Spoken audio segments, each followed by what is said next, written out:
Hello, you guys. You ready for another chapter? Chapter 30, To the Dungeon.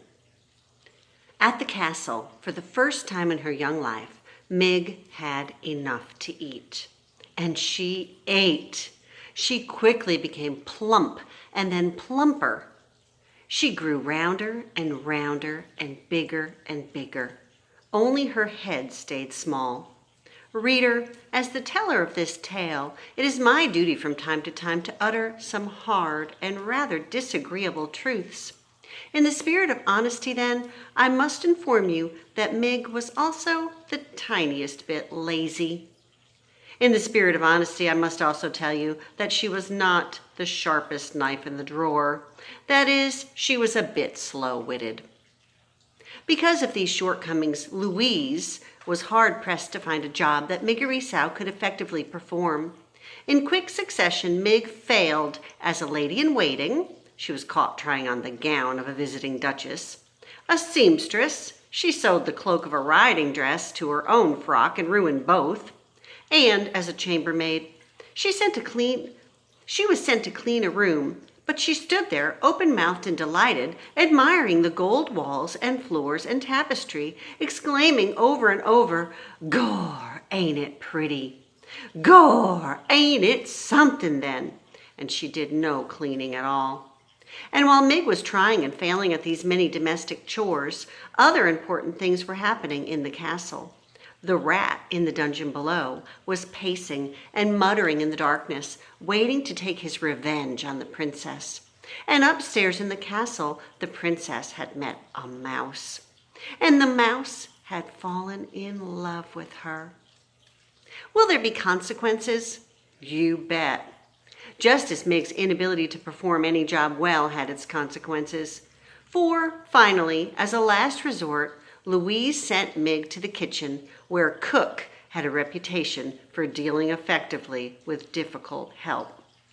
In Cook's kitchen, Mig dropped eggshells in the pound cake batter. She scrubbed the kitchen floor with cooking oil instead of with cleanser. She sneezed directly on the king's pork chop moments before it was to be served to him. Yuck.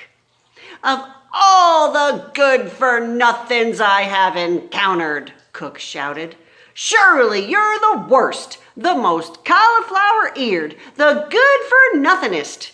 There's only one place left for you. The dungeon." Said Mig, cupping a hand around her ear. "You are being sent to the dungeon. You are to take the jailer his noonday meal. That will be your duty from now on." Reader, you know that the mice of the castle feared the dungeon. Must I tell you that the humans feared it too? Certainly it was never far from their thoughts. In the warm months, a foul odor rose out of the dark depths and permeated the whole of the castle. And in the still cold nights of winter, terrible howls issued from the dark place, as if the castle itself were weeping and moaning. "It's only the wind," the people of the castle assured each other. "Nothing but the wind." Many a serving girl had been sent to the dungeon bearing the jailer's meal, only to return white-faced and weeping, hands trembling, teeth chattering, insisting that they would never go back.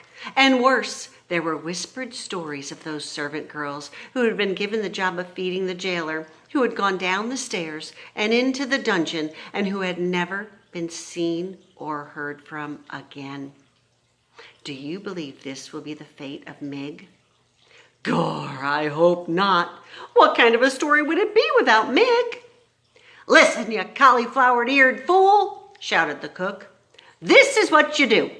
You take the tray of food down to the dungeon, and you wait for the old man to eat the food. Then you bring the tray back up. Do you think you can manage that?" I reckon so," said Mig. "I take the old man the tray, and he eats what's on it, and then I bring the tray back up. Empty it would be then. I bring the empty tray back up from the deep downs." "That's right," said Cook. "Seems simple, don't it? But I'm sure you'll find a way to bungle it." Said Mig. "Ah, nothing," said the cook. "Good luck to you. You'll be needing it." She watched as Mig descended the dungeon stairs. They were the very same stairs, reader, that the mouse Despero had been pushed down the day before. Unlike the mouse, however, Mig had a light. On the tray with the food there was a single flickering candle to show her the way. She turned on the stairs and looked back at Cook and smiled. "That cauliflower-eared good-for-nothing fool," said Cook, shaking her head. "What's to become of someone who goes into the dungeon smiling, I ask you?" Reader, for the answer to Cook's question, you must read on. Come back tomorrow and we'll find out.